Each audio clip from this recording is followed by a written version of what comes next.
Hi friends, welcome back to my another videos. Ngasi se akhoi gi epam da yumshang kaabagi thoram ama langja sinjari mayam ni mafom da aina thoram ase utja ga aina video macha ama semja bane ado ai se akhoi imana nong mama mangda la utum thabak thoram kara yawbagi aduna aina nong mamang da ngarang na thungna leirare ado akhoi ta chausu haidi ai gi yamba maksu mapok jong da thabak tongna leibani ado maki ngarang maksu ngarang lae ma su kuiba lakte ado ai gi upani padi ma sakhi babudi kuidri aduna ma lakpase sakhi ba kuidri bana asigi thoram ase ma yawba ngamdre ado ma su mai mathang lakpada adum kano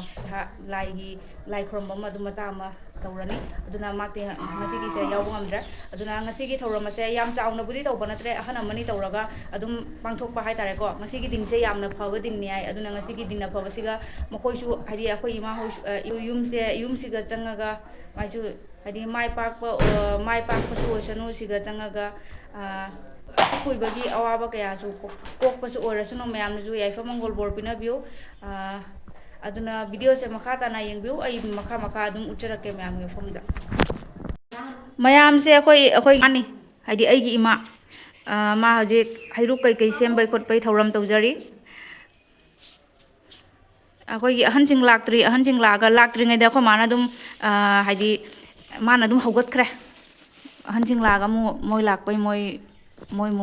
thabak atopa lairi ko mana dum hogot khare hairuk semba khotpa lai gi thabak thoram yambanina siga ei san pasina lam henna leijeng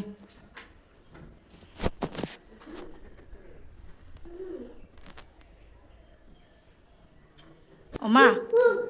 nang jumano bajang se wakal kamai nungai bra kamai tauge wakhaldi ram thina nungai bai to poi yesu ani ngai leitre asiga changak pai matungda nungai jai pa mangol nijeri ha nasu isor gi kibada isor gi khuyada ina haiba lan ba kya ga ngak pi hoine asukoi ba haidi jum dusu mayam aina su ahanba video da uja gare mogi haidi ahanba leiramba jum do haidi katang phibam haidi chada ba haitare hen phada bagi leiba haiduni si jum se hujik complete pudi loidri ado loidra maksu ngasi gi din se yamna phabagi maram moibaduna ngasi gi din se khara dum loisanjaraga changhobagi thabak thoram ne ba tawjari se niyom aduna mayam ujarake asi se jumjau ka ne ba ko akhoi gi asiga thongam phatlisina adi sigi wangda room manga ka lakani ado laktri hujimaki moi lambi oina chatnari asi lambi je thingaga akhoi gi iyamba han gi room am lakhini siga do hujik budi tawdri adum tap tawrakhini ado sigana kitchen room oidoine ba mayam ado mayam complete budi loidri aduma khara budi loiba changba yabai film da moi hana leiramba room do yamna film adi kaibagi maram oibaduna sina aigi ichanupi ni mayam magisu channel am leibani anju yumnam like and subscribe to view support to view anju yumnam haina mayam magi channel am leibani aduna siga mangonda room manga ka lei drawing room gi system da hajik pochai budi ngasi karim tawdri honjan khochan tawdri thoram je oran tap na adum trokani asina kogi mangon gi sum kano ho adum macha room ma hai tare ko ado sigese grill pam doine ba ko mayam grill se moi hujik pudi pamdri tap na adum tawrani mayam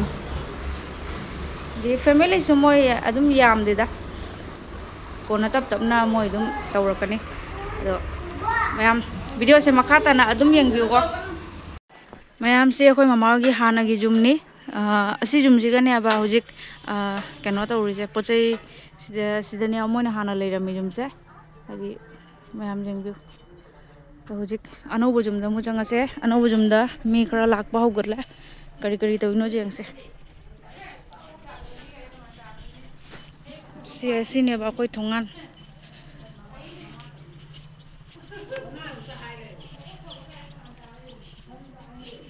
da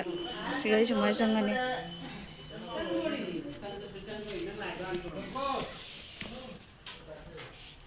di puluh ramle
ꯆꯥꯒꯦꯁꯤꯡ ꯊꯣꯡꯕ ꯑꯃꯨꯛ ꯌꯦꯡꯉꯨꯔꯁꯦ.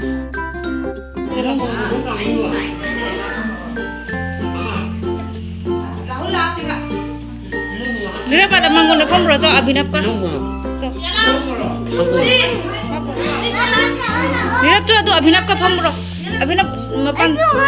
Haning eh.